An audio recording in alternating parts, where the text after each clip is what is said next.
South India shopping mall, the wedding Mantra, సరికొత్త wedding collection, South India shopping mall.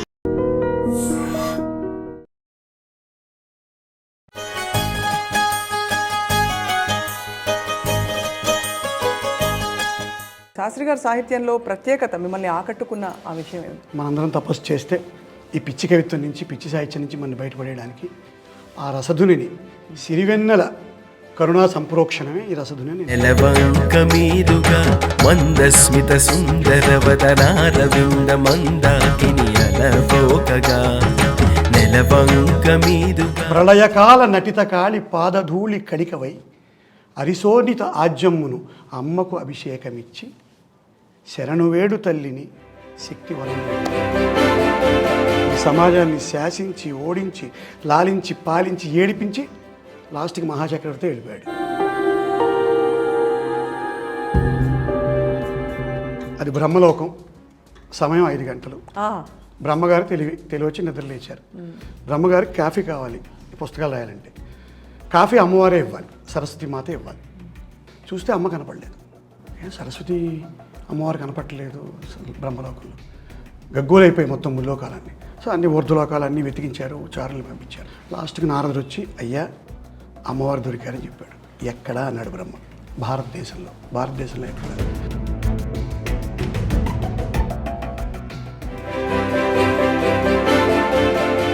వంద ఏళ్ల నీ నిండు జీవితం గండి పడదనే నమ్మకమై శతకోటి సమస్యలను ఎదుర్కొనేందుకు బతికి ఉండగల సాహసానివై. అసలు బతికి ఉండడమే సాహసం. ఎలా చచ్చిపోతావు? ఎలా ఆత్మహత్య చేసుకుంటావు? ఏంటి సివిల్ సర్వీసెస్? ఏంటి యాక్టర్ అవ్వడం? ఏంటి కష్టం నీకు? నిన్ను నన్ను కన్నప్పుడు మన తల్లుల నొప్పుల తీరొకటే, మనసు తడిస్తే నీ నా చెంపల నిమిరే వెచ్చని కన్నీరొకటే. ఎంతకంట ఆ కొంగలు ఎగిరి ఎగిరి సాయంత్రం గూటికి మళ్ళీ తిరిగొచ్చే దారిని ఎప్పుడు మరచిపోవెలా. ఓసారిటు వైపెళుతుంది, మళ్ళీ ఇటు కేసొస్తుంది, ఈ రైలుకి సొంతూరేదో గుర్తురాదెలా. కూకూ బండి మా ఊరుంది, ఉండిపోవే మాతో పాటు. అలా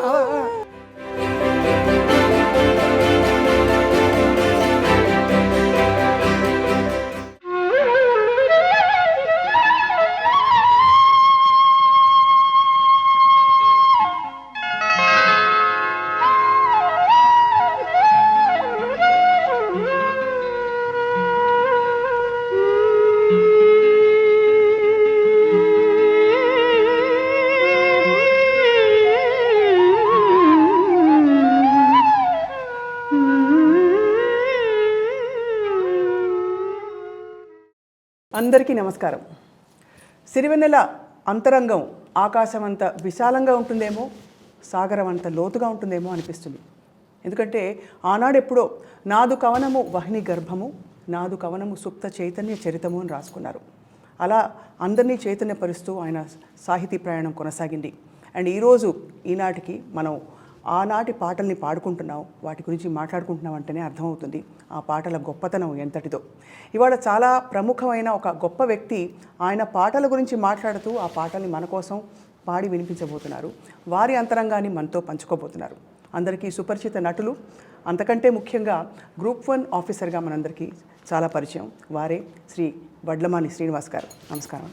శ్రీనివాస్ గారు, సిరివెన్నెల గారికి మీకు అనుబంధం ఉంటుందంటే బహుశా తెలిసిన వాళ్ళకి మాత్రమే ఈ విషయం తెలిసి ఉంటుంది. అంతేనా? ఎందుకంటే 2 సంబంధం లేని వ్యవహారాలు. నేను ఎక్కడో విశాఖపట్నంలో గ్రూప్ 1 అధికారిగా ఉండగా వారితో తొలిపరిచయం. శాస్త్రి గారి పాటలు 1986 ఆయన సిరివెన్నెల పాటలతోటే. ముందు పాటల మీద పరిచయం తక్కువ. ఆయన అంతకుముందు రాసిన దేశభక్తి గీతాలు కానీ, భరణి పేరుతో రాసిన సాహిత్యం కానీ నాకు పరిచయం లేదు. సిరివెన్నెల పాటలు రావడంతో అమలాపురం మాది. అక్కడ ఒక 50 మంది కుర్రాళ్ళు కలిసి ఈయన పాట రావడం, దాన్ని వెంటనే రాసుకోవడం, ప్రాక్టీస్ చేయడం. త్రివేణి అని ఒక సాహితీ ఆర్గనైజేషన్ ఉండేది ఎస్కేబిఆర్ కాలేజీలో. ఘనశ్యామ ప్రసాదరావు గారని మాకు సాంస్క్రిట్ లెక్చరర్. శాస్త్రి గారికి కూడా ఆయన గురు సమానులే. సో అక్కడి నుంచి సిరివెన్నెల గారితో పరిచయం అవ్వడం అంటే సాహిత్యంతో 2000లో మొట్టమొదటిసారి 2000 సంవత్సరంలో, అంటే 15 సంవత్సరాలు ఆయన సాహిత్యం అంతా అయిపోయిన తర్వాత సినిమాలు అయిపోయి, చదువులు అయిపోయి, పెళ్ళిళ్ళు అయిపోయి, ఉద్యోగంలో ఉండగా ఒక గ్రూప్ 1 హోదాలో ఉండగా మొట్టమొదటిసారి శాస్త్రి గారు నాకు సత్యారావు మాస్టర్ గారు పరిచయం చేశారు. అది కూడా ఎక్కడ పరిచయం అయిందంటే సద్గురు శివానంద మూర్తి గారి ఆశ్రమంలో పరిచయం అయ్యారు. అక్కడి నుంచి ఇంకా ఆయన మీకు తెలియదు ఏముంది, ఆయనతో పరిచయం అయితే ఇంకా ఆ సర్కిల్లోకి వెళ్ళిపోవాల్సిందే, ఏదో ఒక బంధుత్వంలోకి. ఖచ్చితంగా తమ్ముడుగానో, కొడుకుగానో, చెల్లెలుగానో, అక్కగానో ఎలాగోలాగా ఆయన దాంట్లోకి వెళ్ళిపోవాలి. ఎందుకంటే ఇంట్లో కూడా చెప్తూ ఉంటారు, వీడు నా కొడుకు, ఒక 10 మంది ఉంటారు వీడి ఇంటికి వెళ్తే. ఆయనకి మనకు తెలిసి 2 కొడుకులు, వీడు నా కొడుకు, వీడు నా రెండో కొడుకు, వీడు నాకు ఆత్మ సంబంధమైన కొడుకు, వాడు ఇంకో కొడుకు, ఇలాగ ఒక వసుధైక కుటుంబం నిర్మించుకుంటాడు ఆయన. సో అందులో భాగంగా నేను కూడా ఆయన దాంట్లోకి చేరిపోవడం జరిగింది. అప్పటి నుంచి ఇంకా పాట అంటే శాస్త్రి గారి పాటే. ఇంత హడావిడిలో ఉన్న ఉద్యోగంలో నేను పెద్ద పెద్ద హోదాలు చేస్తూ ఎక్కువగా ఉద్యోగం చేసేవాడిని, బాగా పనిచేసేవాడిని తప్పించుకోకుండా. సో మనకి దొరికే సమయం తక్కువగా ఉండేది. ఆ సమయాన్ని శాస్త్రి గారి పాటల్ని అధ్యయనం అనేది పెద్ద మాట వాడిని, నేర్చుకోవడం లాంటి ఒక చిన్న ప్రక్రియ చేస్తూ ఉండేవాడిని. సో అలాగే శాస్త్రి గారితో అనుబంధం ఏర్పడడం, తర్వాత వారి సొంత ఊరు వెళ్ళడం, అనకాపల్లి వెళ్ళడం, కొన్ని వందల అకేషన్స్లో ఆయన ఎప్పుడు విశాఖపట్నం వచ్చినా జాగ్రత్తగా క్యాచ్ పట్టి సాయంత్రం ఏదో ఒక కార్యక్రమం పెట్టడం, మా ఇంట్లోనో మిత్రుల ఇంట్లోనో ఓ సాయంత్రం ఆయనతో గడపడం అనేది దగ్గరగా 2000 నుంచి 2015 దాకా జరిగింది. 15 సంవత్సరాలు సుదీర్ఘమైన ప్రయాణం ఆయనతో. 15 నుంచి కొంచెం వారికి అంతకుముందు మీకు సాహిత్యంతో అసలు ప్రవేశం, పరిచయం తక్కువ అండి. ఇష్టం ఉంది అంటే మామూలుగా ఈ అమృతం కురిసిన రాత్రి, మహాప్రస్థానం ఇలాంటి కొంచెం అంటే నేను పబ్లిక్ స్పీకింగ్ వెళ్ళేవాడిని, అందుకోసం కొద్దిగా సాహిత్యం చదవడం. శాస్త్రి గారి సాహిత్యంతో 86 అందరూ ఇప్పుడు మనం చెప్పినట్టే ఆ విధాత తలపడంతో అందరికీ ఆయన పరిచయం అయ్యాడు, నాకు అలాగే పరిచయం అయ్యాడు. మరి శాస్త్రి గారి సాహిత్యంలో ప్రత్యేకత, మిమ్మల్ని ఆకట్టుకున్న ఆ విషయం ఏమిటి? అంటే ఇంకా మామూలుగా మీరు అడిగారు సాహిత్యం చదివారా అని. నేను తెలుగు సాహిత్యం ఆప్షనల్గా సివిల్ స్టడీస్ రాశాను.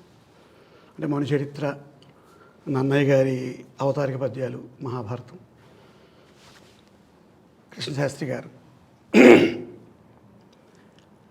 భావకవిత్వం, ఏల సలిలంబు పారు గాడ్పేల విసురు, ఏలనా హృదయంబు ప్రేమించు నిన్ను, లేకపోతే ఓ ప్రత్యూష పవనలోల మందార లతాంతమ, నేను ప్రదోష వేళ తమాల శాఖాగ్ర ఘోకాన్ని అని బాలగంగాధర తిలక్ గారు భావకవిత్వం రాస్తారు.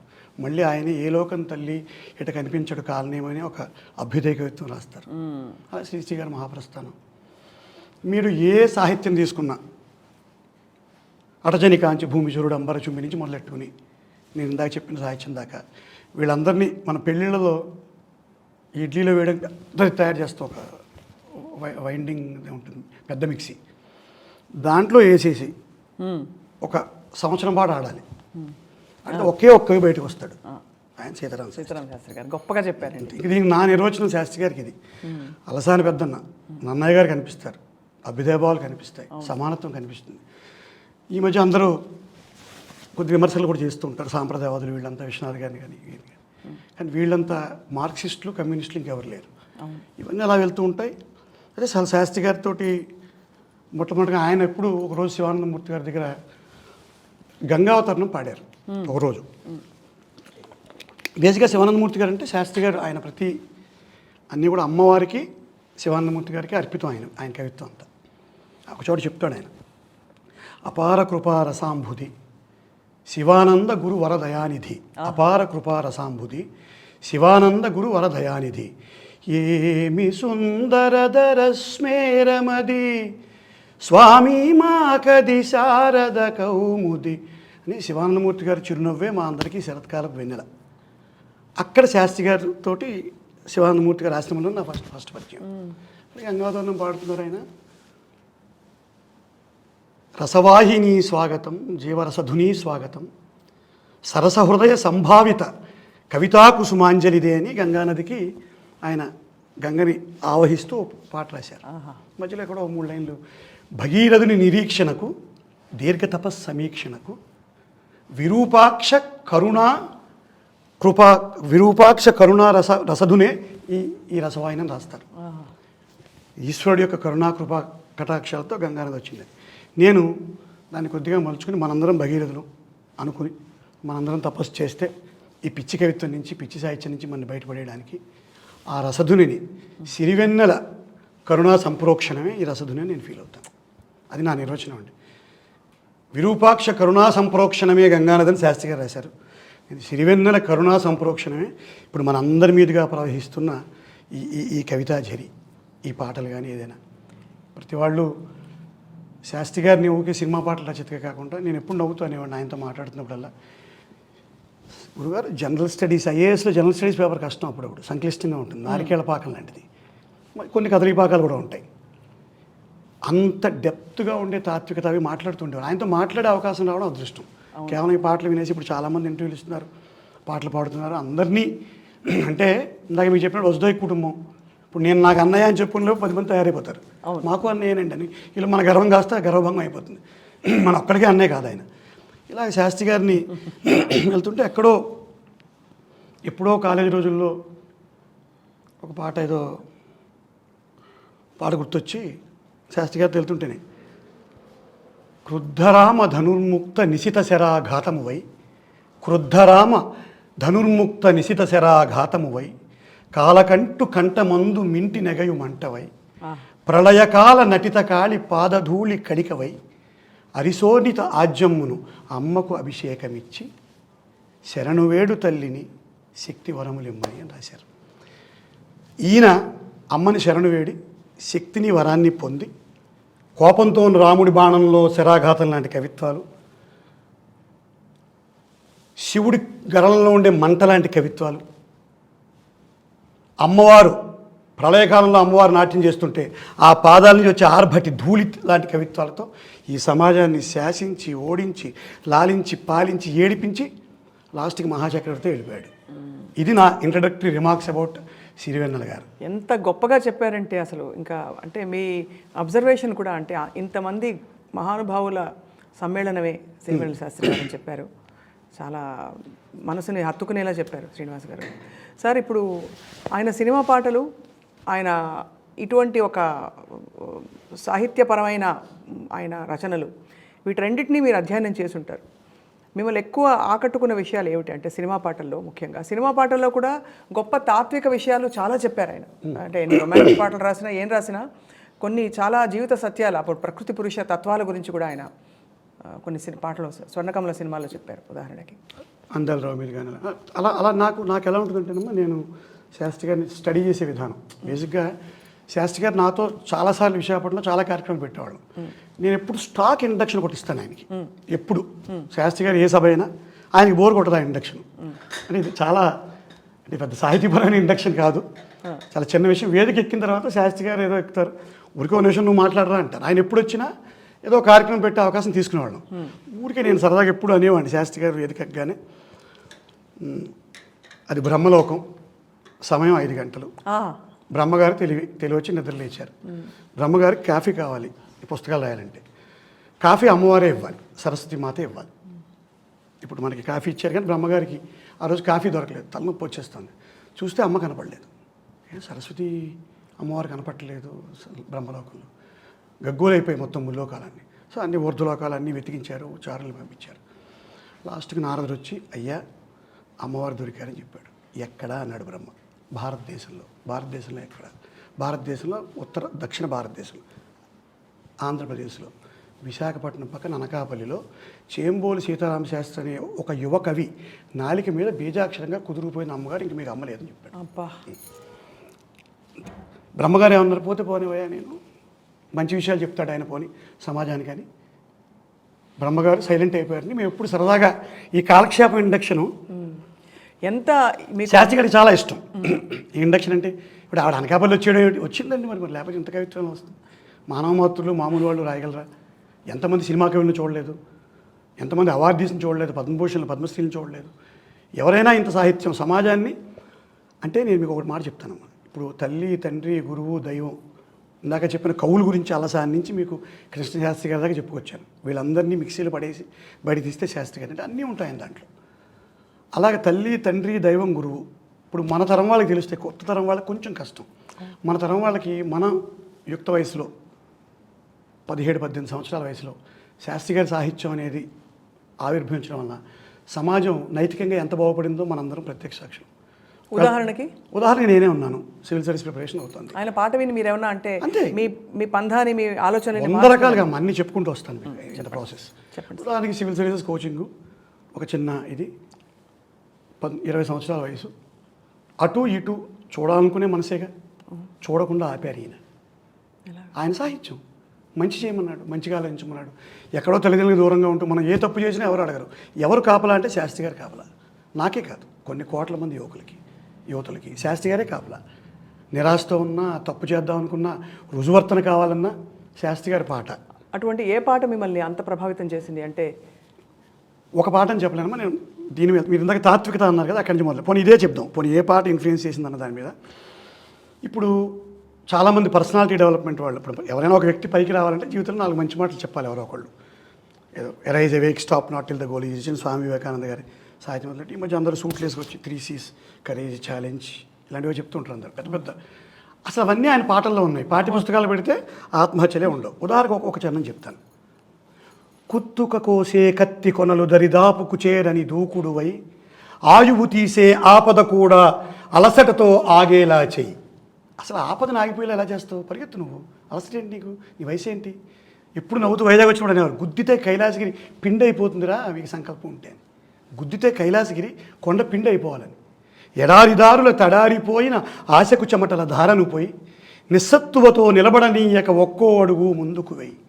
100 ఏళ్ల నీ నిండు జీవితం గండి పడదనే నమ్మకమై, 100 కోటి సమస్యలను ఎదుర్కొనేందుకు బతికి ఉండగల సాహసానివై. అసలు బతికి ఉండడమే సాహసం. ఎలా చచ్చిపోతావు? ఎలా ఆత్మహత్య చేసుకుంటావు? ఏంటి సివిల్ సర్వీసెస్? ఏంటి యాక్టర్ అవ్వడం? ఏంటి కష్టం నీకు? అక్కడే ఇంకోటి గుర్తొస్తుంది. బతుకు జీవితం అంటే సులువు అంటే సులువు, బరువు అంటే బరువు అని చెప్పాడు మహానుభావుడు. ఎన్ని చెప్తారు అలాంటివి? అదే అన్నీ పోయాయండి, డబ్బు పోయింది, దశకం పోయింది, పరువు పోయింది, అటెంప్ట్స్ అయిపోయాయి. 4 అటెంప్ట్లు అయిపోయాయి సివిల్ సర్వీసెస్. నాకు 4 అటెంప్ట్లు అయిపోయాయి civil services. Hussain Sagar suicide చేసుకుందాం అనుకోలేదు, కానీ హుస్సేన్ సాగర్ ట్యాంక్ బండి మీద కూర్చున్నాను. మా అమ్మాయి ఒక దారాలు కట్టింది బోల్డ్ అంతకుముందు. ఒక్కొక్క దారం తీసి లోపల వేసాను. ఎక్కడో మనసులో చిన్న కలత ఉంది. అది ఆత్మహత్యకి ఏం ప్రేరేపించలేదు. చిన్న కలత ఉంది. 4 IAS ఇంటర్వ్యూలు పోయాయి, 25 సంవత్సరాలు. ఇంతకంటే ఆ యంగ్ వయసులో, చిన్న వయసులో కష్టాన్ని తీసుకోవడం అంతకంటే పెద్ద కష్టం వాడికి రాదు. 4 అటెంప్ట్లు రిజర్వేషన్ లేని వాళ్ళకి 4 అటెంప్ట్లు అయిపోయాయి. 4 ఇంటర్వ్యూలు వచ్చిపోయాయి. ట్యాంక్ బండి మీద కూర్చుని ఉన్నాను. హిందూ పేపర్లో రిజల్ట్ వచ్చింది, పేరు లేదు, కూర్చున్నాను. సడన్గా అన్నీ ఆలోచిస్తుంటే మా అమ్మ, మా నాన్న, నేను పడిన కష్టం అన్నీ గుర్తొచ్చాయి. లాస్ట్కి శాస్త్రి గారు వచ్చారు. వచ్చేస్తాడు ఆయన. ఏముంది? అన్నీ పోయాయంటే అన్నీ పోయాయి. నెత్తురుంది, సత్తు ఉంది, దేహముంది, ప్రాణముంది, ఇంతకన్నా సైన్యముండునా, నిశావిలాసం ఎంతసేపురా, ఉషోదయాన్ని ఎవ్వరాపురా అనేసరికి కరెక్ట్గా 5:30 అయింది. సూర్యుడు వచ్చాడు. నా జీవితం బాగుపడింది. ఇలా ఎవరినైనా అంటే నేను ఒక స్థాయికి ఎదిగాను బ్యూరోక్రసీలో. అద్భుతాలు సృష్టించిన వాళ్ళకు కూడా సిరివెన్నెల సీతారామ శాస్త్రి గారి సాహిత్యం ఒక ఆలంబనని నేనైతే నమ్ముతాను. చాలా చాలా మీరు చెప్తుంటే ఆ విప్లవం చైతన్యం అలా పొంగుకొస్తుంది లోపల నుంచి. ఏదో ఒక ఉద్రేకం. అంటే అది నిజంగా సరైన ధోరణిలో వెళ్తే దేశంలో ఉండే ఎంతమందికి ఎంత మేలు జరుగుతుంది. ఇవాళ అందరూ చిన్న చిన్న సెల్ఫీలు తీసుకుని చిన్న కష్టాలు, ప్రేమ ఫెయిల్ అయిందనో, ఎవరో డబ్బు అప్పులు ఈ మధ్య కాల్మనీ వాళ్ళు ఒత్తిడి చేశారనో, అవమానించారనో సూసైడ్ చేసేసుకుంటున్నారు. మనసు కాస్త కలత పడితే మందు ఇమ్మని మరణాన్ని అడగకు, ప్రాణమన్నది బంగారు పెన్నిది, వేసారు వేలతో పోరాడమన్నది అని చెప్పారు శాస్త్రి గారు. ప్రాణం బంగారు పెన్నిది, అది దాన్ని ఎలా తీసేసుకుంటాం? ఉసిరాలు తీసేసుకుంటాం. సో మనసు కాస్త కలత పడితే మందు ఇమ్మని మరణాన్ని అడగకు, చితిమంట చేరకు, నిలబడు, ప్రాణం ఉంది, దేహం ఉంది, నెత్తురు ఉంది, సత్తు ఉంది, ఏదో ఒక మార్గం దొరక్కపోదు. అంతకంటే పెద్ద సైన్యం ఉంటుందా? అంతకంటే పెద్ద సైన్యం ఏముంటుంది? అది ఎవరి మీద ఆధారపడదు. ఎన్ని చెప్తారు? నీ ప్రశ్నలు నీవే ఎవ్వరూ బదులు ఇవ్వరుగా, నీ చిక్కులు నీవే ఎవ్వరూ విడిపించరుగా అని పాట రాశాను. మన ప్రశ్నలకి మనమే సమాధానం చెప్పుకోవాలి. ఇంత మదనం జరగడానికి శాస్త్రి గారి జీవితంలో ఆయన జీవితం కూడా కొంత జీవితంలోని అనుభవాలు, గురుగారి వ్యక్తిగత జీవితం గురించి బాగానే తెలుసు నాకంటే. ఎలా అంటే ఎవరికి తెలియని రహస్యం అంటే ఆయన ఇంటర్మీడియట్లో ఆ రోజుల్లో స్టేట్ టాపర్. ఆయన +2 మార్క్స్లో ఆయన స్టేట్ టాపరు. నాకు అర్థమైంది కదా, వైజాగ్ వచ్చినప్పుడల్లా శాస్త్రి గారు సాయంత్రం అందరూ డాక్టర్లు కలిసేవారు, కార్డియాలజిస్టులు, వీళ్ళందరినీ స్నేహితులు. దేవుడి ఈయన రచయిత, ఈ వైజాగ్ జిల్లాలో ఈ డాక్టర్లందరూ ఈగల ఫ్రెండ్స్. వాళ్ళని చూస్తే అంత పెద్ద సాహితీ పిపాస ఉన్న వాళ్ళ కనపట్లేదు. గుండెలు కోసేసేవాళ్ళు, కాళ్ళు చెప్పలు మార్చేసేవాళ్ళు వీళ్ళంతా. శాస్త్రి గారికి ఎలా స్నేహితులు అంటే ఈయన ఎంబీబీఎస్ చదివారు శాస్త్రి గారు, మీకు తెలుసా? ఎవరికి తెలియదు. తెలియదు. తెలుసా తెలీదా? నిజంగా మీకు తెలీదా? తెలియదు. శాస్త్రి గారు +2 తర్వాత ఆయనకు వచ్చిన అత్యుత్తమ మార్కులతో ఆంధ్ర మెడికల్ కాలేజ్ ఆయనకి మెడిసిన్ సీట్ వచ్చింది. మొదటి సంవత్సరం మెడిసిన్ చదివారు ఆయన. ఆ సంవత్సరంలో ఆయనలో విపరీతమైన సంఘర్షణ జరిగింది. ర్యాగింగ్ వలన, కొన్ని వందల కారణాల వలన. ఎప్పుడు వచ్చి తెన్నేటి పార్కు మలుపులో కూర్చుని ఆయన ఆ మదన పడుతూ ఉండేవారు. అక్కడే దూరంగా నీలాకాశం, సుదూరంగా వినీల సాగరం అని ఆయన ఆకాశాన్ని సముద్రాన్ని కంపేర్ చేస్తూ ఒక కవిత రాశారు. అదే ఆయన జీవితంలో మార్పుని ఆయన చెప్తారు. ఆ కవిత నాకు పూర్తిగా నోటికి రాదు. దూరంగా నీలాకాశం, సుదూరంగా వినీల సాగరం అనే కవితతోటి ఆయన మెడిసిన్ మానేశారు. ఈ లోపల వాళ్ళ నాన్నగారు మరణించడం, ఈయనకి ఇంటర్మీడియట్లో హయ్యెస్ట్ మార్క్స్ రావడం వలన ఈయన్ని టెలికాం డిపార్ట్మెంట్ వాళ్ళు ఒక క్లర్క్ ఉద్యోగం ఇచ్చి తీసుకున్నారు. అట్లా ఆయన జీవితంలో సంక్లిష్టత, కష్టాలు లేకుండా ఏం లేవు. సో అందరూ కొన్ని గుర్తొస్తుంటాయి. ప్రైవేట్ సాంగ్స్ ఉంటాయి కొన్ని ఆయనవి. అంటే ప్రైవేట్ సాంగ్స్ ఇప్పుడు చాలామంది ఏమంటారంటే వాళ్ళ శాస్త్రి గారి పేరు చెప్పగానే ఆర్ఎస్ఎస్, లేకపోతే ఒక సాంప్రదాయవాది. ఇందాక క్రుద్ధరామ ధనుర్ముక్త అనగానే ఈయన ఏదో రాముడు శరాఘాతం అంటున్నాడు, లేకపోతే ప్రళయకాల కాళీ ధూళి అంటున్నాడు ఈయన అని అంటారు కదా. కానీ ఆయనకంటే మార్క్సిస్ట్ ఉండడం నా ఫీలింగ్. ఎందుకంటే రెండు పాయింట్లు చెప్తాను. నిన్ను నన్ను కన్నప్పుడు మన తల్లుల నొప్పుల తీరొకటే, నిన్ను నన్ను కన్నప్పుడు మన తల్లుల నొప్పుల తీరొకటే, మనసు తడిస్తే నీ నా చెంపల నిమిరే వెచ్చని కన్నీరొకటే. ఇంతకంట విశ్వమానవ శోభ్రత అని చెప్తారమ్మా. అమ్మల నొప్పులు తీరొకటే కదా, నీకన్నిటికీ నాకన్నిటికీ వెచ్చదనం ఒకటే కదా. మరి నువ్వు నేను కులం పరంగా, మతం పరంగా ఎలా వేరవుతావని చెప్పే మనిషి సాంప్రదాయం అనే ఒక అద్భుతమైన ప్లాట్ఫామ్ మీద ఆయన ఒక సారస్వత గోపురాన్ని నిర్మించి దాని మీద సమానత్వాన్ని పంచిపెట్టాడు. ఎప్పుడో రామానుజాచార్యులు వారు ఆయన గురువు ఆయనకి ఒక తిరుమంత్రం బోధించి ఎవరికి చెప్పకయ్యా, చెప్తే నరకానికి పోతావు అన్నప్పుడు ఆయన ఆ గుడి ఎక్కేసి అందరికీ వినిపించేట్టుగా మైకులు అనౌన్స్ చేశాడు. పోతే పోయిన నరకానికి, ఇది వినడం వల్ల అందరికీ మంచి జరుగుతుంది కదా. అలాగే శాస్త్రి గారు అనే ఆయన ఒక రెవల్యూషనరీ. తర్వాత లేకపోతే మీకు రుద్రవేణ సినిమాలో గుడి దగ్గర కుర్రాడు పాడుతూ ఉంటాడు, నువ్వు తినే ప్రతి ఒక్క మెతుకు ఈ సంఘం పండించింది, గర్వించే ఈ నీ బ్రతుకు ఈ సమాజమే మలచింది, రుణం తీర్చు తరుణం వస్తే తప్పించుకుపోతున్నావా, తెప్ప తగలబెట్టేస్తావా ఏరుదాటగానే అంటారు. ఇది మరి ఇది సామ్యవాదం, సోషలిజం కాదా? అయితే స్వర్గాలను అందుకునాలని, ఇక్కడ మతం గురించి కూడా చెప్పేశారు. స్వర్గాలను అందుకునాలని వడిగా గుడి మెట్లెక్కేవు, సాటి మనిషి వేదన చూస్తూ జాలి లేని సెలవైనావు, కరుణను మరపించేదా చదువు సంస్కారం అంటే, గుండె బండగా మార్చేదా సంప్రదాయం అంటే. ఆయన ఎవరండి? ఆయన ఏమిటి, ఛాందసుడా? కొంచెం చెప్పండి. అసలు ఆ ముద్ర ఎందుకు వచ్చిందో అంటే కేవలం ఆయనకి భారతీయత పట్ల ఉండే ఒక ఇది చూడండి. అసలు ఇది మరి దీనికంట గుండె బండగా మార్చేదా సంప్రదాయం. గుళ్ళో బండ అన్నాడు దేవుడిని ఆయన. స్వర్గాలను అందుకున్నాలని వడిగా గుడిమెట్లు ఎక్కుతున్నావు, సాటి మనిషి వేదన మెట్ల పక్కన బెచ్చగాడికి 10 రూపాయలు వెళ్ళిపోతున్నావు అని ఎంత సున్నితంగా సమాజాన్ని ఆయన మందలించారు. కానీ అదే అర్థం కాని విషయం ఏంటంటే గురువుగారి ఆంతర్యం, అసలు ఆయన అంతరంగం ఎలా ఉంటుంది? ఆయన సామ్యవాది అంతే. అంటే నాకు తెలిసిన శాస్త్రి గారు చాలామంది ఆయన అధ్యయనం చేశారు, పిహెచ్డీలు చేశారు. అంటే అంత భక్తి, అంత తీవ్రతని చూపించే ఒక కోణం. అంటే చెప్తాను, సాంప్రదాయం అనే ప్రాతిపదిక. ఆయన పెరిగిన వాతావరణం, ఆయన చదువుకున్నది, ఆయన నమ్మిన దేవుడు, ఆయన నమ్మిన మతం, ఆయన నమ్మిన హిందూ మతం, హిందూ ఆచారాలు ఒక పక్కన, ఆయన చూసిన సమాజం, అక్కడ ఉండే అసమానతలు, ఇవన్నిటి నుంచి ఆయన ఇంకో కోణం తీసుకున్నప్పుడు పక్కవారి గుండెల నిండా చిక్కనైన వేదన నిండా ఏ హాయి రాదోయి నీ వైపు మరొక నువ్వు నమ్మకు ఈరేని అని ఒక పాట రాశారు. శీతాకాలంలో ఏ కోలైనా ఒంటరిగా కూస్తుందా, పుడమని చూడని కన్ను నడపదు ముందుకు నిన్ను, నిరసన చూపకు నువ్వు ఏనాటికి అని చెప్పారు.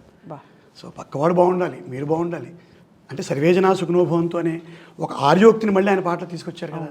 మరి ఆయన ఎన్ని వందల వేల భారతరత్నలు ఇవ్వాలి ఆయనకి. తర్వాత ఇవి చెప్తూనే ఇది గుర్తించలేని పిచ్చి సమాజాన్ని మళ్ళీ తిట్టాడు ఆయన. అవును, ఇది వేటాదే వేటువదే నాటికదే అంతా, నట్టడవులు నడివీధికి నడిచొస్తే వింత, రామబాణ మార్పిందా రావణ కాష్టం, కృష్ణగీతి ఆపిందా నిత్య కురుక్షేత్రం అని మళ్ళీ కోపం ప్రదర్శించాడు ఆయన. ఇది నేర్చుకోండిరా. ఈ గొర్రెదాటు మందల జ్ఞానబోధ ఎందుకు చేయాలి అని ఆయన కోపడ్డారు, కానీ వదలలేదు. ఎందుకంటే ఆయన భగవత్ స్వరూపుడు, మళ్ళీ మంచి చెప్పే ప్రయత్నం చేశారు. ఇప్పుడు ఇందాక మీరు భారతీయత అన్నారు, తాత్వికత అని మనం మొదట్లో అనుకున్నాం. తాత్వికత, భారతీయత, మీరు అన్నట్టు ఇంకా సమానత్వం అన్నీ కలగలిసి శాస్త్రి గారు కదా, మనం ఎన్నో పుస్తకాలు, ఉద్గ్రంథాలు, ఉపనిషత్తులు, వేదాలు, అరణ్యకాలు ఇలాంటివి ఎన్నో ఒక అద్భుతమైన ఆర్య సాహిత్యం, వేద సాహిత్యం మన దగ్గర ఉంది. భారతీయ సంస్కృతి సంప్రదాయాలు నేర్చుకోవడానికి అవన్నీ చదవక్కర్లేదమ్మా, చదవలేము కూడా. ఇప్పుడు మొన్న ఎప్పుడు ఎవరో ఝాన్సీ ఎక్కడో కేతిరెడ్డి జగదీష్ రెడ్డి గారిని పొద్దున్న ఒక ఎమ్మెల్యే గారు, ఆయన పొద్దున్న దీనికి వెళ్తూ ఉంటాడు. ఒక అబ్బాయిని స్టూడెంట్ని అడుగుతున్నాడు, అరే ఝాన్సీ లక్ష్మీబాయి ఎవర్రా అంటే, ఆయన పల్సర్ బైక్ ఝాన్సీ తెలిసే కుర్రాడికి, ఆ పల్సర్ బైక్ పాట పాడుతుంది సార్ అన్నాడు. ఆ సమాజంలో బతుకుతున్నాం మనం. అది సో ఇవన్నీ చదివి వేదాలు అవన్నీ అర్థం చేసుకునే శక్తి ఎక్కడుంది? అందువల్ల మీరు మంచి మనుషులు అవ్వాలంటే, మీరు మంచిగా బతకాలని శాస్త్రీయ సాహిత్యం. ఉదాహరణకి గమ్యం అనే సినిమాలో పాట రాశారు. ఎంతవరకు ఎందుకొరకు వెంత పరుగు అని అడక్కు, గమనమే నీ గమ్యం అయితే, గమనమే నీ గమ్యం అయితే, ఆగకు వెళ్తూ ఉండు, గమనమే నీ గమ్యం అయితే బతుకులోనే బాటలోనే బతుకు దొరుకు, ఆ దారిలో నీకు బతుకు దొరికేస్తుంది. గుర్తుపట్టే గుండె నడుగు ప్రశ్నకు బదులిస్తుంది, గుర్తుపట్టే గుండె నడుగు నీ ప్రశ్నకు బదులిస్తుందని. ప్రపంచం నీలో ఉన్నదని చెప్పేదాకా ఆ నిజం తెలుసుకోవా, తెలుసుకుని ప్రతి చోట నిన్ను నువ్వే కలుసుకుని పలకరించుకోవా అని రాస్తారు. ప్రపంచం నీలో ఉందని తెలుసుకోలేకపోవడం ఏంటి అని చెప్తూ ఏం చెప్పారు?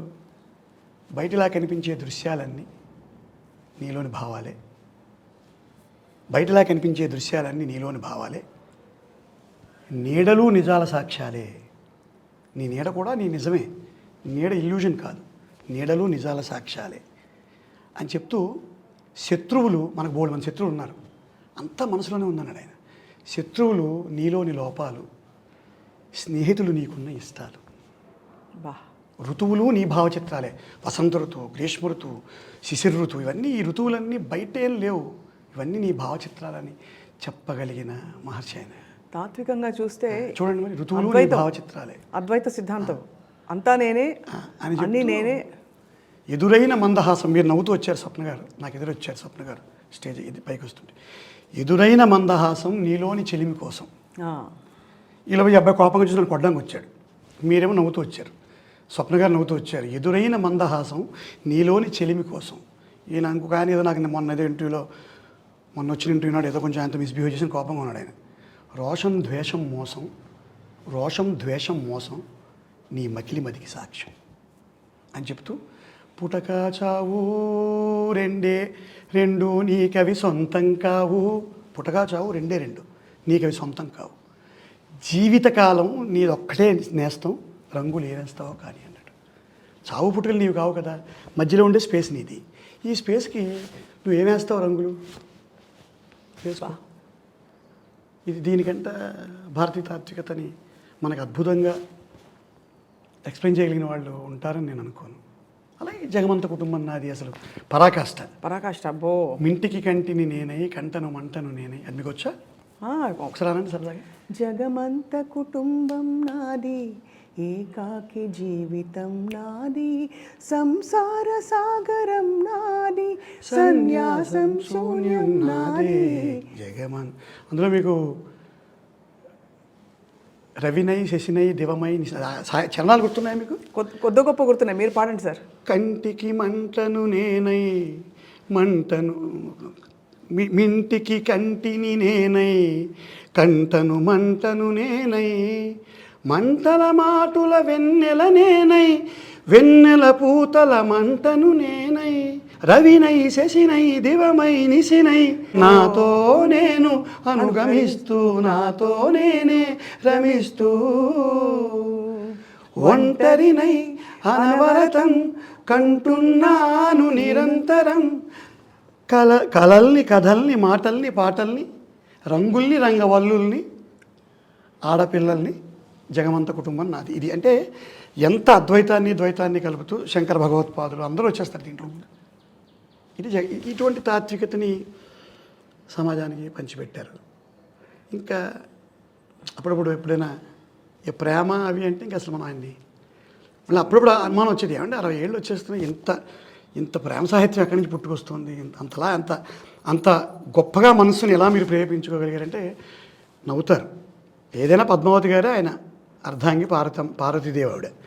అక్కడి నుంచి జిరాక్స్లు తీసి పాటలు రాస్తారు ఆయన. అక్కడి నుంచి జిరాక్స్ తీసి నాకు బాగా గుర్తొచ్చే లైన్లు ఎప్పుడు ఉంటాయి అంటే, ఈజీగా భార్యని ఎవరిని ఇంప్రెస్ చేయాలి 2 లైన్లు చెప్తే చాలు.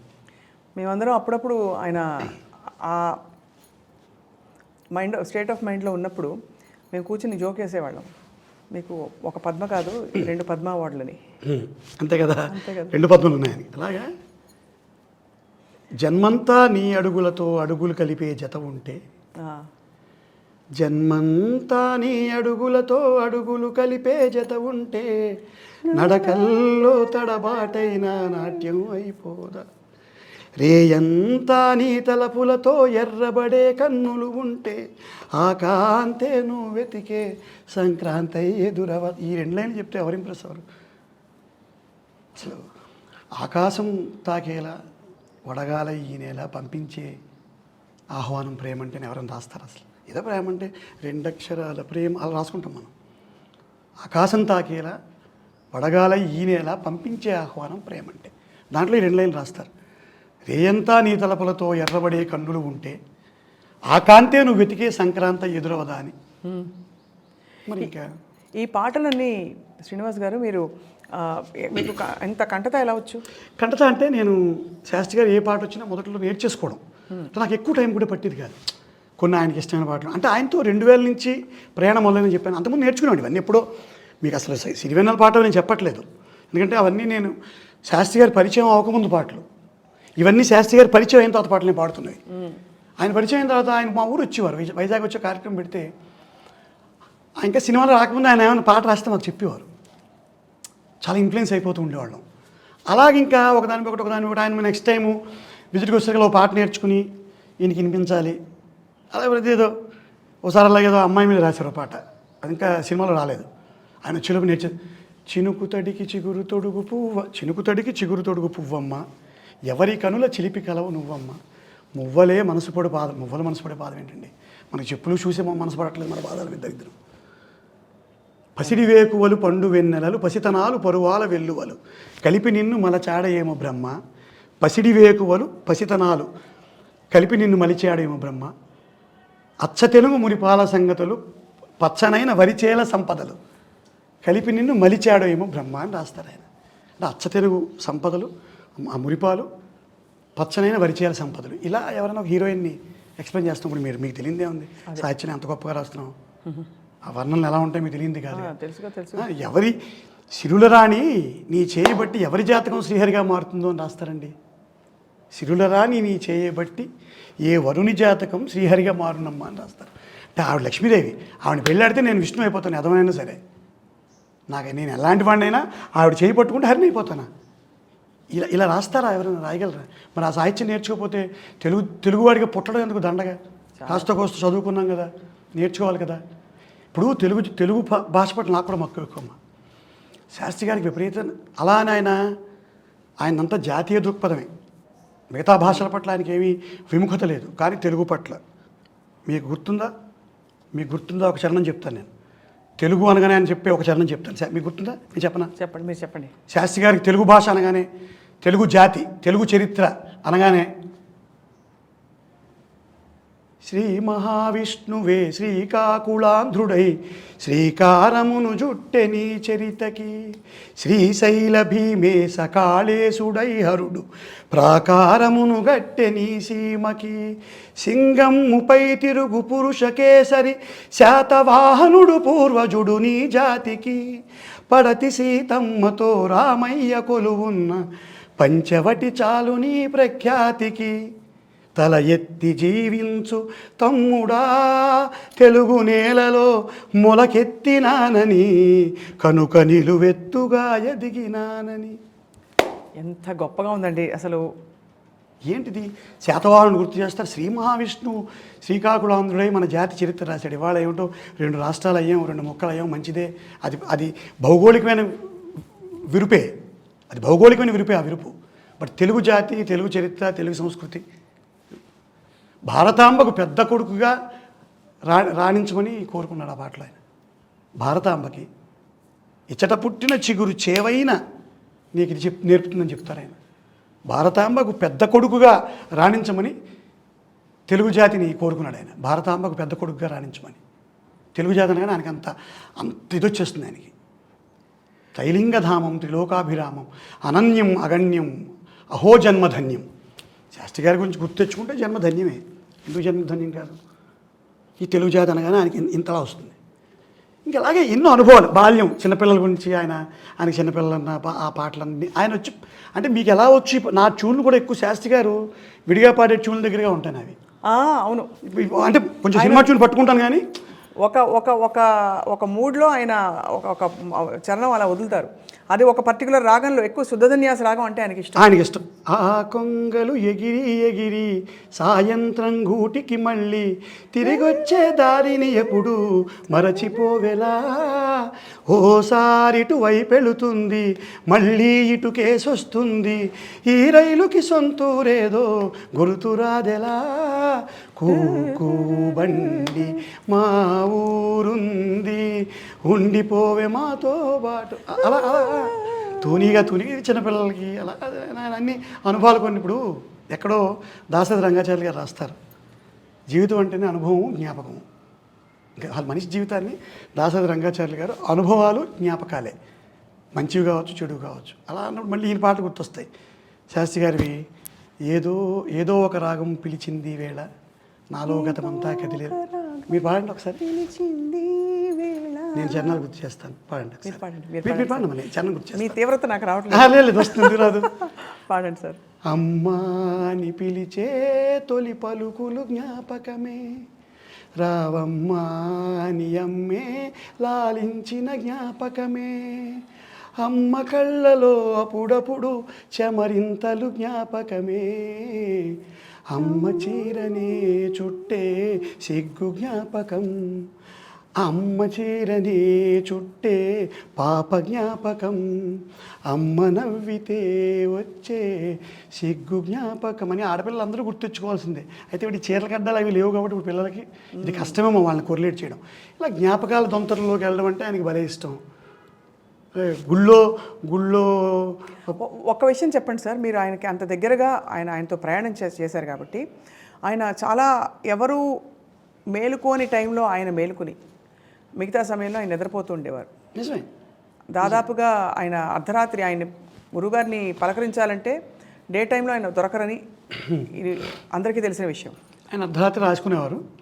అందులోంచి అంటే ఒకటమ్మా ఆయన జీవన విధానంలో ఆయన ఒకసారి ఎప్పుడో, అంటే తర్వాత మానేశారు కానీ ఒకసారి కొంతమంది డాక్టర్లు ఆయనకి సిగరెట్లు ఇవి మానేయండి శాస్త్రి గారు, ఈ రాత్రులు రాయడం మానేయండి, పగలు రాసుకోండి, 4 పాటలు తక్కువ రాయండి, తీవ్రత తగ్గితే మాత్రం వచ్చిన నష్టం ఏమిటి అన్నారు.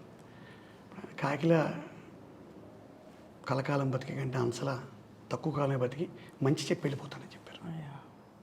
నాకు అక్కర్లేదు, నా తీవ్రత తగ్గకూడదు, నేను సమాజానికి సూటిగా చెప్పే విషయాలు మారకూడదు, అటు ఇటు నేను చెప్పే పోతా, ఎవరో ఒకరు ఎప్పుడో అప్పుడు నడవరా ముందుగా అటో ఇటో ఎటో వైపు, మొదటివాడు ఎప్పుడూ ఒక్కడే, మొదటి అడుగు ఎప్పుడు ఒంటరే అని చెప్తున్న దాంట్లో చిన్న మాట చెప్తారు.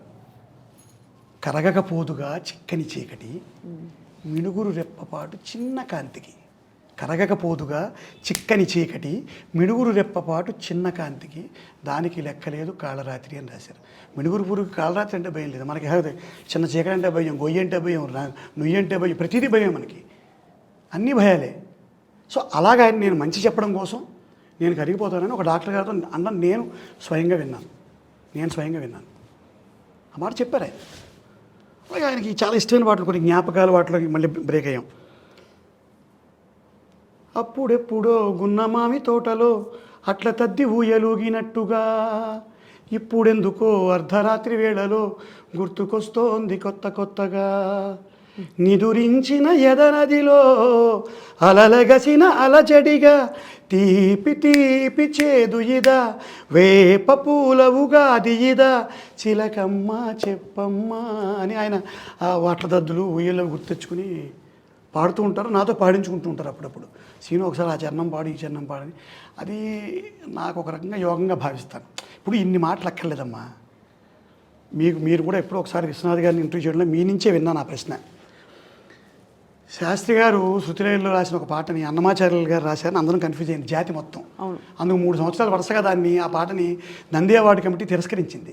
ఇది ఈయన పాట కాదు, అన్నమయ్య కీర్తన. మీకు గుర్తుందా పాట?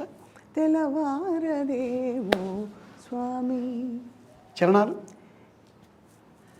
మక్కువ మీరగా హక్కున చేరిచి అంబజు కేళిని పొంగుచు తీర్చగా, మక్కువ మీరగా హక్కున చేరిచి అంగజు కేళిని పొంగుచు తీర్చగా, ఆ మత్తునే మది మరి మరి తలచగా, మరి మరి తలచగా, అలసిన దేవేరి అలసిన దేవేరి అలమేలు మంగకు. ఇది మరి అన్నమయ్య రాశారు అని ప్రపంచం అంతా నమ్మేటట్టుగా రాయడం, ఆయన అన్నమయ్యను అనుకరించి రాయలేదు. నేను ఇందాక చెప్పిన దాంట్లో అన్నమయ్య కూడా మిస్ అయ్యాడు మిక్సీలో. అన్నమయ్యను కూడా వేయాలి మిక్సీలో మనం. ఇది ఎవరన్నా నన్ను తిడితే నేనేం చేయలేను, కానీ ఆ మిక్సీలో ఆయన్ని కూడా వేస్తే తీస్తే ఈయన వస్తాడు. ఇది మరి దేనికి సంపూర్ణమైన, అంటే మనకి సంపూర్ణత్వం ఏంటో నిజానికి తెలియదు, మనం అనుకుంటాం కానీ. ఎందుకంటే మనకు తెలియని ఎన్ని విషయాలు ఉన్నాయో మనకు తెలియదు కదా. అవును కదా. తెలియని కోణాలు, తెలియని విషయాలు చాలా ఉండుంటాయి. కానీ మనకు తెలిసిన సంపూర్ణత్వానికి పరాకాష్ట, తీవ్రతకి పరాకాష్ట సిరివెన్నెల సీతారామ శాస్త్రి గారు. ఇప్పుడు కొత్తగా ఈ మధ్య ఆధునిక సమాజంలో సోషల్ మీడియా అది బాగా వచ్చేసిన తర్వాత అందరిని విమర్శించేయచ్చు, తిట్టేయచ్చు. ఇంకొక మాట మొన్నే మన ఇంటిలో చెప్పాను, సమాజంలో అధ్యయనం తగ్గిపోయిందమ్మా. టీవీల ముందుకు వచ్చి మాట్లాడే ఏ ఒక్కరు కొంచెం కూడా చదువుకుని రావట్లేదు. ఇప్పుడు గాంధీయిజం మీద మాట్లాడాలి, గాంధీ గారి గురించి చదువుకుని రారు. మై ఎక్స్పెరిమెంట్స్ విత్ ట్రూత్ అనే పుస్తకం ఉందని కూడా తెలియదు, వచ్చి గాంధీయిజం గురించి మాట్లాడతారు. దాంట్లో భాగంగా గాంధీ గారి పక్కన ఇద్దరు ఆడవాళ్ళ ఆ నెగిటివ్లు మాట్లాడతారు. అది శాస్త్రి గారికి భలే దుఃఖాన్ని కలిగించింది. మహాత్మా గాంధీ అంటే శాస్త్రి గారికి చాలా ఇష్టం. మహాత్మాలో ఒక పాట రాశారు, గుప్పెడు ఉప్పును పోగేసి నిప్పుల ఉప్పెనగా చేసి, గుప్పెడు ఉప్పును పోగేసి నిప్పుల ఉప్పెనగా చేసి, దండియాత్రనే దండయాత్రగా ముందుకు నడిపిన అధినేత, సిసలైన జగజ్జేత, చరకాయంత్రం చూపించి స్వదేశీ సూత్రం నేర్పించి, నూలు పోగుతో మదపుటేనుగుల బంధించాడుర జాతిపిత. బ్రిటిష్ వాడు మదపుటేనుగు, నూలు పోగుతో మదపుటేనుగుల బంధించాడుర జాతిపిత, సంకల్ప బలం చేత. ఇక్కడ ఆగుతాను ఇప్పుడు నేను. సంకల్ప బలం చేత అబ్దుల్ కలాం గారు చెప్పిన డ్రీమ్ డ్రీమ్ డ్రీమ్ హై. అన్నీ కోరికలు చిన్నవి, అన్నీ భయాలు. నన్ను ఎవడో అడిగాడు, 47 ఏళ్ల వయసులో బ్యూరోక్రసీ వదిలేసి, ఉన్న జీవితం వదిలేసి, జీపులు వదిలేసి, కార్లు వదిలేసి, అర్థం పర్థం లేని ఇతమిద్ధంగా సక్సెస్ వస్తున్నాను రాదో తెలియని సినిమా జీవితానికి ఎలా వచ్చాడో వెనకాల సీతారామ శాస్త్రి గారు ఉన్నారు. ఆయన ఇచ్చిన సాహిత్యం ఉంది, అది ఆకలింపు చేసుకున్న స్థైర్యం ఉంది. మదపుటేనుగుల నూలు పోగుతో మదపుటేనుగుల బంధించాడు జాతిపిత, సంకల్ప బలం చేత, సూర్యుడస్తమించని రాజ్యానికి పడమట దారిని చూపిన క్రాంతి, తూర్పు తెల్లారని నడిరాత్రికి స్వేచ్ఛాభానుడి ప్రభాత కాంతి, తూర్పు తెల్లారని నడిరాత్రికి స్వేచ్ఛాభానుడి ప్రభాత కాంతి. ఇది గాంధీ. మనం ఏం రాస్తున్నాం, ఏం చెప్తున్నాం? ఇలాంటి నరుడు ఒకడు ఇలాతలంలో నడయాడిన ఈ నాటి సంగతి, నమ్మలేనిదని నమ్మకముందే నేటి తరాలకి చెప్పండి. మనం గాంధీ గురించి చెప్పాల్సిన విషయాలు అవి. మనమేమో ఆయన ఎక్స్పెరిమెంట్స్ విత్ బ్రహ్మచర్యం ఏమిటి, ఈ దరిద్రాలన్నీ మనం నేర్చుకున్నవి. తప్పులేదు, ఎవరి లోకోభిన్న రుచి, సామ్యవాదం, భారతదేశం ప్రజాస్వామ్యం ఎవడిచ్చినట్టు వాళ్ళు మాట్లాడచ్చు. అయితే అర్థం చేసుకుని చదివి మాట్లాడాలి. ఇది సిరివెన్నెల సీతారామ శాస్త్రి గారు లాంటి మహర్షి మహాత్మా గాంధీ గురించి రాసిన 10 పంక్తులు. ఇట్లా తీసుకోవాలంటుంది. అంటే ఎన్ని విషయాలు ఆయన చెప్పని విషయం లేదు, చెప్పిన ప్రతి విషయం సూటిగా బాణంలాగా వేశారు మరి ఆయన పాటతో. ఒకటి చాలా సాహసంతో, దుస్సాహసం అనుకోండి అడుగుతున్నాను. మనం మామూలుగా మనకు తెలిసిన పరిధిలో మీరు మహర్షి అన్నారు, జ్ఞానులు ఎన్లైటెండ్ బీయింగ్స్ అంటారు. గురువుగారి సాహిత్యం మీరు ఇన్ని కోణాలు గుర్తు చేస్తుంటే అలా అనిపిస్తోంది, ఆయనకి తెలియని విషయం లేదేమో. ఆయన నథింగ్నెస్ అంటే పూర్తిగా ఆయనలో ఏమీ లేదు, ఆయనలో అన్నీ ఉన్నాయనే తాత్విక విషయం మనం ఏదైతే మాట్లాడుకుంటామో వాటికి ఒక నిదర్శనంగా కనిపిస్తున్నారు గురువుగారు ఈరోజు మా అందరికీ. మీరు ఆయన పట్ల చాటే ప్రేమ అభిమానం కంటే భక్తి. అయ్యో, అంటే నేర్చుకోవాలని అనిపిస్తుంది. శాస్త్రి గారిని సినిమా రచయితగా తీసుకున్నా కూడా మనం ఏదో ఒక దేశంలో పుట్టాం, ఒక నేలలో పుట్టాం, ఒక జాతిలో పుట్టాం. కొన్ని అలవాట్లు, కొన్ని సంప్రదాయాలు కొన్ని వస్తాయి, కొన్ని నేర్చుకుంటాం. ఈ నేర్చుకునే భాగంలో గురువులు, తల్లిదండ్రులు మనకు సహకరిస్తారు. కానీ ఇప్పుడున్న ఈ కన్ఫ్యూజన్లో ఎవరికి సహకరిస్తారో తెలియదు. నన్ను అడిగితే శాస్త్రి గారి పాటల్ని పాఠ్యాంశాలుగా చేర్చేస్తే 4, 5, 6 పాటలు గొప్ప మాట అండి. తప్పకుండా ఇప్పుడు మీకు కింద చెప్పాను కదా, నిన్ను నన్ను కన్నప్పుడు మన తల్లుల నొప్పుల తీరొకటే. నల్లవాడైనా, తెల్లవాడైనా, పొట్టివాడైనా, పొడుగువాడైనా, ఏ కులం వాడైనా, ఏ మతం వాడైనా వాళ్ళ అమ్మ నొప్పులు ఒకలాగే ఉంటాయనే ఆలోచన ఏ కవి చేయగలడమ్మా? ఏ కవి చేయగలడు అని చెప్తారు. ఎక్కడో ఒకరోజు నాకు ఆయన గురించి చెప్పేటప్పుడు ఒకటి అనిపిస్తుంది. ఓనమాల అనే సినిమాలో ఆ పాట పెద్ద పాపులర్ అవ్వలేదు. ఓనమాల అనే సినిమాలో పాట రాశారు ఆయన. ఆయనది రాయకముందు, సినిమా రాకముందే ఆ చూనది వేరేగా రాసేశారు. ఆయన ఒక రకమైన బాణీలో పాడతాడు. ఆయన పల్లెటూరు బాధపడుతుంది. పిల్లల్ని బయటకు వచ్చిన వాళ్ళు మనలాంటి వాళ్ళందరినీ చూసి, పిల్లలు బాగున్నారా, ఎవర్రా ఏమయ్యారా, పిల్లలు బాగున్నారా, ఏమర్రా ఏమయ్యారా, మన్నుచాటు తల్లివేరునర్రా, మన్నుచాటు కింద ఉండిపోయిన తల్లివేరు, ఆ వేరుని మనం వదిలేసి వెళ్ళిపోయాం. వలస పిట్టలకైనా సొంత నెలవు తెలిసి ఉంటుంది, కడలిలో కలిసేదాకా నదికి కథ ఉంటుంది. వలస పిట్టలకైనా సొంత నెలవు తెలిసి ఉంటుంది, కడలిలో కలిసేదాకా నదికో కథ ఉంటుంది. మీ గతం ఏమిటని, మీ గతి ఎటు అని ముందు తరం అడుగుతుంది ఇప్పుడప్పుడు. ఏంటి నాన్న ఎక్కడ ప్రారంభించావు జీవితం అని. వ్యాపకాల నేడే కానీ జ్ఞాపకాల జాడే లేని నువ్వేం చెప్తావురా అని అడిగాడు.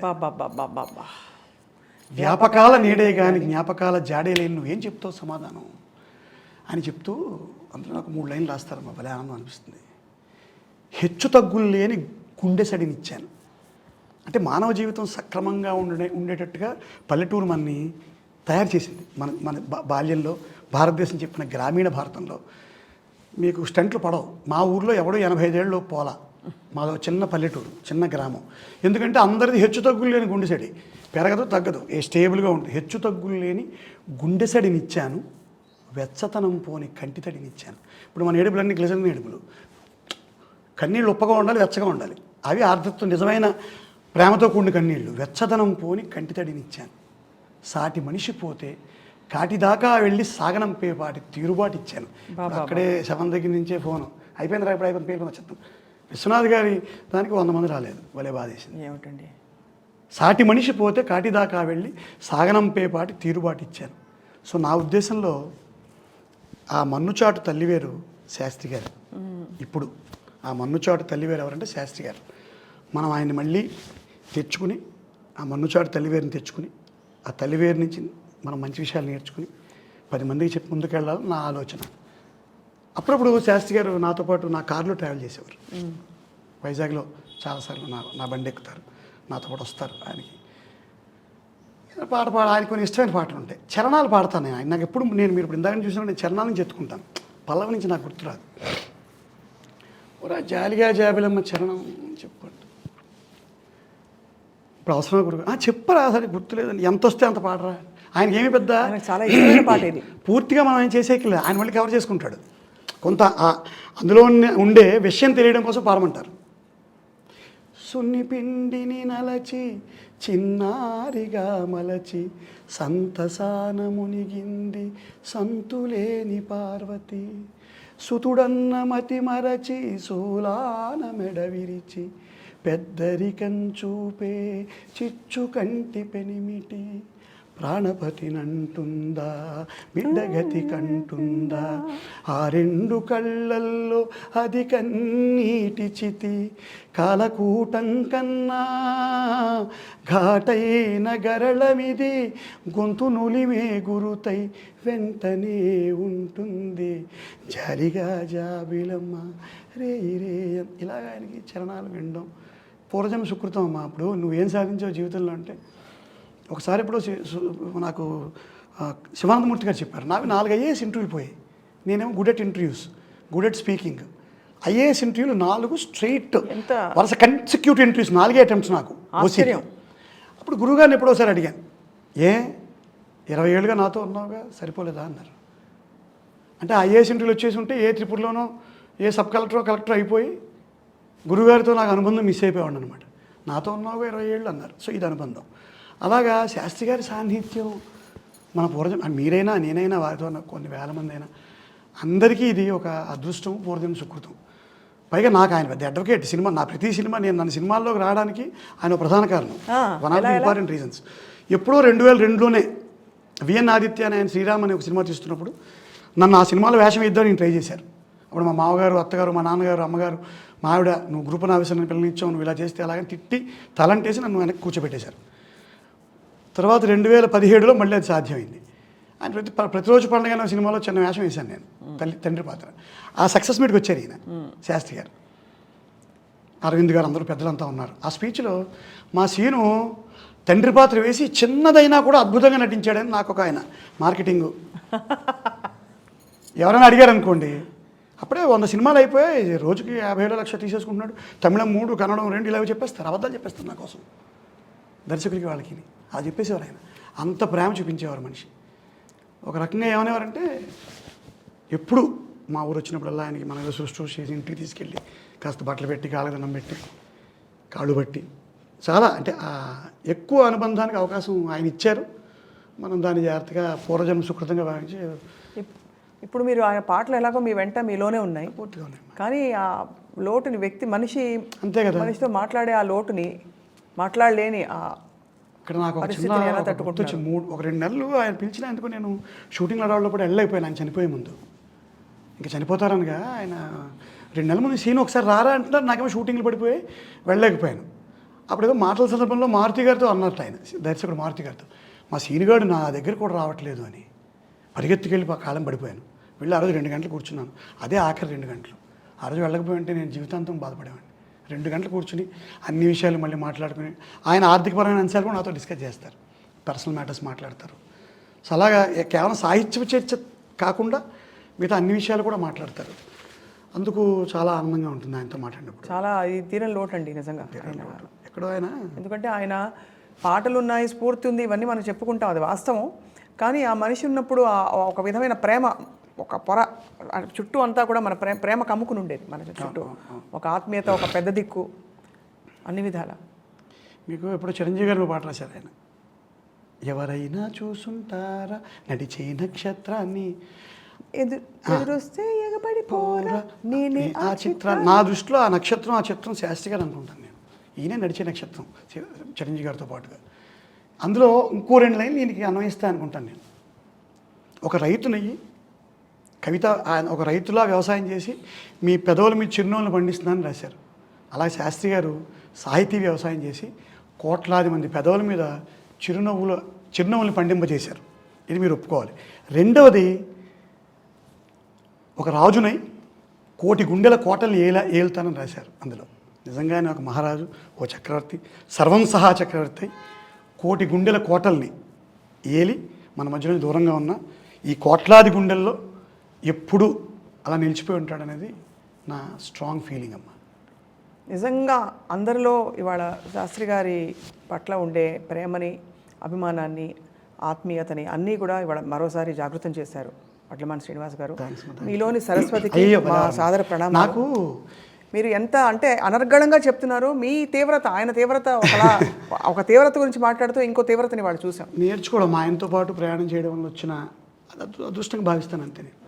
ఓ 2 లైన్లతో మనం ఐ థింక్ నేను ఈ చర్చను ముగించవచ్చు. ఊరికే మన ఇద్దరం కలిపి అనుకుందాం లాస్ట్లో. చెప్పండి సార్. గాలి పల్లకీలోన తరలిన పాట పాప ఊరేగి వెడలే, గాలి పల్లకీలోన తరలిన పాట పాప ఊరేగి వెడలే, గొంతు వాకిలిని మూసి మరలి తను మూగబోయిన గుండె మిగిలే, నా హృదయమే నాలోగిలి, నా హృదయమే నా పాటకి తల్లి, నా హృదయమే నాకు వాలి, నా హృదయములో ఇది సినీవాలి అని వారి హృదయం పాటకి తల్లి, వారి హృదయమే సినీవాలి. నిరంతరం ఆయన కృపాకటాక్ష వీక్షణాలు మనందరి మీద ప్రసరిస్తారు పైనుంచి కూడా. ఎందుకంటే మంచిని కోరుకున్న మనిషి. అందుకే జీవితం సులువు అంటే సులువు, బరువు అంటే బరువు అన్నారు కదా. కష్టాలు ఉన్న వాళ్ళందరం కూడా జీవితాన్ని సులువు అనుకుందాం. జీవితాన్ని సులువు అనుకుని ఆయన చెప్పిన మార్గంలో ముందుకెళ్దాం. థ్యాంక్స్. నమస్కారం సార్. ఇంకా మాటలు రావట్లేదు అసలు ఏమీ. ఈ అవకాశాన్ని నేను కూడా గొప్పగా భావిస్తాను. ఎందుకంటే ఇవి చెప్పుకునే ఫారమ్స్ దొరకవు మనకి, ఇంతసేపు మాట్లాడుకోలేం. ఇప్పుడు 10 మందితో కూర్చున్నప్పుడు ఓ 2 లైన్లు ఆయనవి పాడగలగడమో మాట్లాడగలగడం చేయగలుగుతాం తప్పితే ఇంత అవకాశం రాదనేది నా ఉద్దేశం. సో ఐ డ్రీమ్ వారికి, శర్మ గారికి, వాసు గారికి, స్వప్న గారికి నా ధన్యవాదాలు. ధన్యవాదాలు సార్. నమస్కారం.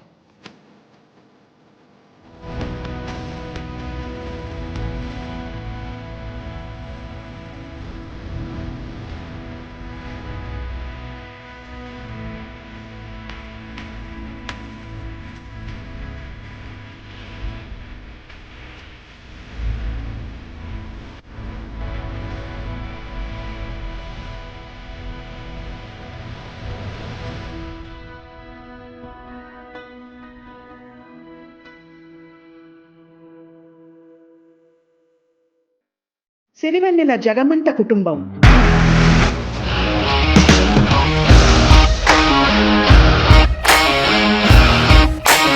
ఇండస్ట్రీలో కమిట్మెంట్ ఇష్యూస్ వస్తే నీకు కూడా వచ్చినట్టు మార్నింగ్ తీసుకెళ్ళాడంటే కొట్టి పడేశాడు.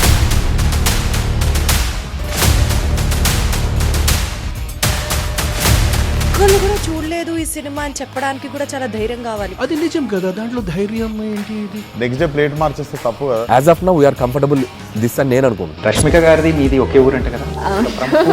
నీకు కోపం వచ్చిందంటే బాగా తిట్టేత్తరా? తిట్టేద్దామండి.